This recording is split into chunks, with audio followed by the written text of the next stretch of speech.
a familiar shoreline. 25 years after the original events, a coastal town in North Carolina prepares for its summer tourist season.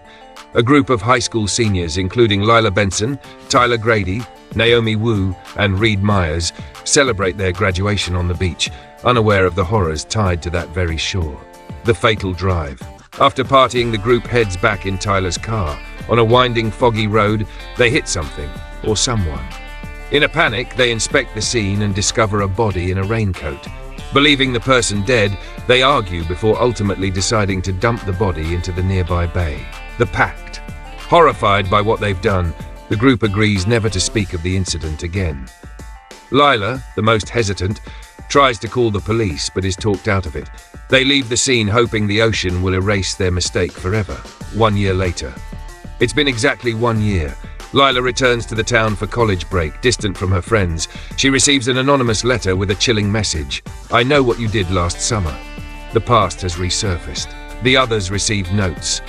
Tyler, Naomi, and Reed all receive similar threats. Some are cryptic messages, others are photos from that night.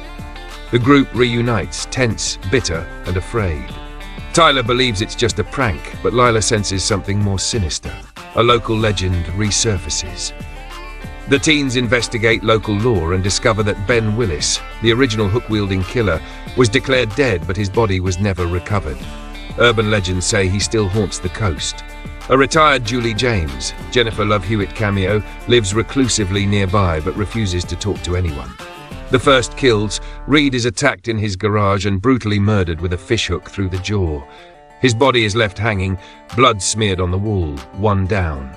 Panic grips the others, especially Naomi, who now believes someone is hunting them.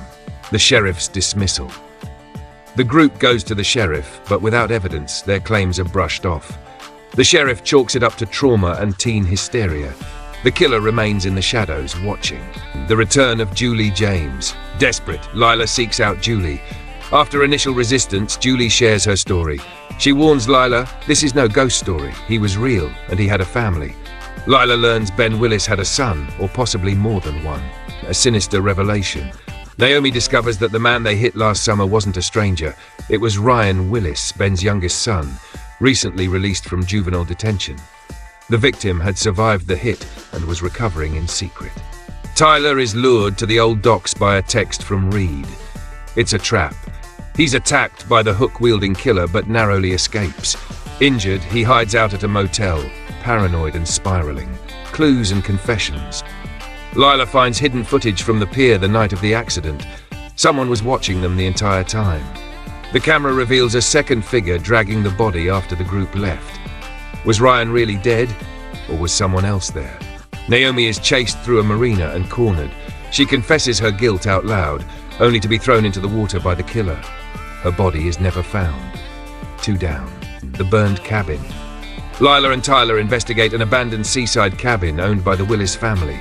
Inside, they find mutilated photos of Julie, newspaper clippings, and hooks of all sizes.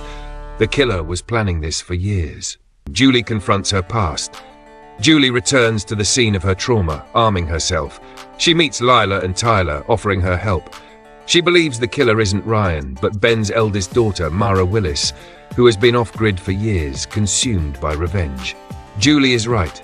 Mara Willis, revealed to be Reed's secret girlfriend, faked her identity, embedded herself in the group, and orchestrated the accident.